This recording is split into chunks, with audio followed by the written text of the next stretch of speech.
વિવાહિત મહિલાઓ અને અવિવાહિત યુવતીઓ શિવલિંગની પૂજા કરી શકે છે. હિન્દુ ધર્મમાં શિવલિંગને ભગવાન શિવની પૂજા માનવામાં આવે છે અને તેની પૂજાને ખૂબ મહત્વ આપવામાં આવે છે. આ એક પવિત્ર કાર્ય છે જે દરેક વ્યક્તિ, પછી તે સ્ત્રી હોય કે પુરુષ, સમર્પણ અને નિષ્ઠાથી કરી શકે છે. તે વ્યક્તિગત સમૃદ્ધિ અને આધ્યાત્મિક પ્રગતિ માટે આધ્યાત્મિક અભ્યાસ છે. આ બાબતે ઘણા મંતવ્યો છે, પરંતુ જો આપણે તેને ધાર્મિક ગ્રંથો અને સંસ્કૃતના દ્રષ્ટિકોણથી જોઈએ તો સ્પષ્ટ છે કે વિવાહિત મહિલાઓ અને અપરિણીત છોકરીઓની જેમ કોઈ પણ વ્યક્તિને શિવલિંગની પૂજા કરવાનો અધિકાર છે.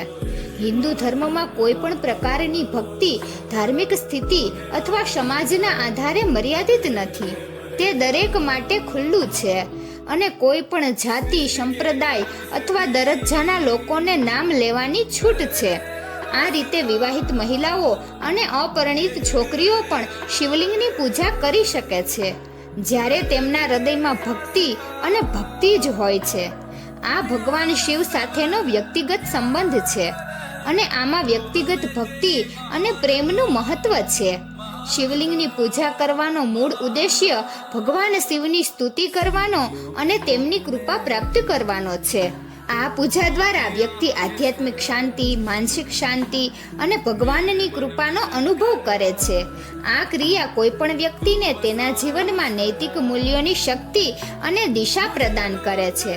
તેથી પરિણીત મહિલાઓ અને અપરિણીત છોકરીઓ પણ પવિત્ર ધાર્મિક વિધિનો આનંદ માણી શકે છે અને તેમનો મહાન સમુદાય તેમના જીવનમાં સક્રિય છે.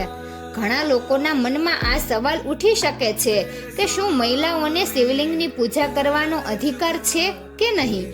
તેથી જો આપણે ધાર્મિક ગ્રંથો પર નજર કરીએ તો આપણને ખબર પડે છે કે મહિલાઓને પણ આ પવિત્ર વિધિ કરવાનો અધિકાર છે. કોઈ પણ ટીકા સ્ત્રીઓની ભક્તિ અને પ્રેમને રોકી શકતી નથી અને તેઓ પોતાની ઈચ્છા મુજબ ભગવાન શિવની પૂજા કરી શકે છે. સમાજના દરેક સંપ્રદાયના આ વિષય પર જુદા જુદા મંતવ્યો છે, પરંતુ હિન્દુ ધર્મના દ્રષ્ટિકોણથી તે એક વ્યક્તિગત વિષય છે. કોઈ પણ વ્યક્તિ, પછી ભલે તે પરિણીત હોય કે અવિવાહિત, પોતાની અંદર આ પવિત્ર કાર્યને સમર્પણ કરી શકે છે. આમાં શિવલિંગની પૂજા કોઈ પણ વ્યક્તિ માટે શક્તિનો સ્ત્રોત છે અને તેના દ્વારા વ્યક્તિ આધ્યાત્મિક અને માનસિક શાંતિનો અનુભવ કરી શકે છે. આખરે એ કહેવું સાચું હશે કે વિવાહિત સ્ત્રીઓ અને અપરિણીત છોકરીઓ શિવલિંગની પૂજા કરવા સક્ષમ હોય છે જો તેમનું અંતર ભક્તિ અને પ્રેમથી ભરેલું હોય. આ એક વ્યક્તિગત પ્રથા છે જેમાં ભક્તિ અને પ્રેમનું મહત્વ છે, પછી ભલે તે કોઈ પણ પ્રકારના સમાજના હોય. તેથી કોઈ પણ વ્યક્તિને આ પવિત્ર ધાર્મિક વિધિનો આનંદ માણવાની છૂટ છે, પછી ભલે તેની સ્થિતિ ગમે તે હોય. તો મિત્રો, તમને આ વિડીયો કેવો લાગ્યો જરૂરથી કમેન્ટ કરજો. જો સારો લાગ્યો હોય તો વિડીયોને લાઈક અને શેર કરજો અને અમારી ચેનલને જરૂરથી સબસ્ક્રાઈબ કરજો. વિડીયો અંત સુધી જોવા બદલ ખૂબ ખૂબ આભાર. હર હર મહાદેવ.